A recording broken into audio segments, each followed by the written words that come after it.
যুদ্ধবিরতি চুক্তি অনুযায়ী পঞ্চম ধাপে ৩ ইসরায়েলি জিম্মির পরিবর্তে মুক্তি পেল ১৮৩ ফিলিস্তিনি। দেইর আল বালায় কঠোর নিরাপত্তার মধ্য দিয়ে রেড ক্রসের সদস্যদের কাছে হস্তান্তর করা হয় ইসরায়েলের জিম্মিদের। তবে মুক্তি পাওয়া ফিলিস্তিনিদের তালিকা দেখে পশ্চিম তীরে তাদের পরিবারের উপর নির্যাতন চালায় ইসরায়েলি বাহিনী।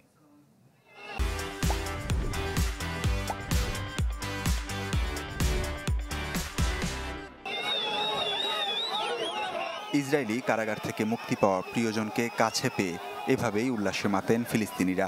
পশ্চিম তীরের রামাল্লায় মুক্তি পাওয়া ১৮৩ ফিলিস্তিনিকে স্বাগত জানাতে জড়ো হন হাজারো মানুষ। তবে মুক্তির আগে তালিকা মিলিয়ে বন্দির পরিবারের ওপর নির্যাতন চালায় ইসরায়েলি সেনারা। তবু প্রিয়জনকে ফিরে পেয়ে আপ্লুত স্বজনরা। এসব বন্দীদের ১১১ জনকেই আটক করা হয় ২০২৩ অক্টোবরে সংঘাত শুরুর পর।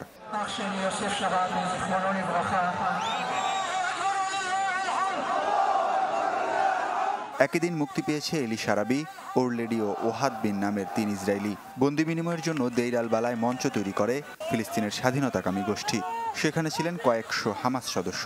কঠোর নিরাপত্তার মধ্য দিয়ে তাদের রেড ক্রস সদস্যদের কাছে হস্তান্তর করা হয়। যুদ্ধবিরতি চুক্তির প্রথম পর্যায়ে ৩৩ জিম্মিকে মুক্তি দেবে হামাস, বিপরীতে ফেরত দেয়া হবে ১৯০০ ফিলিস্তিনি বন্দীকে। যদিও ইসরায়েল বলছে ওই ৩৩ জিম্মির ৮ জন মারা গেছে।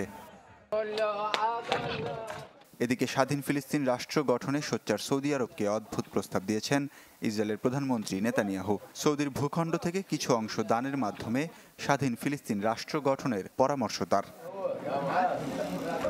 ওয়ালিউল্লাহ ফারুক, চ্যানেল 24।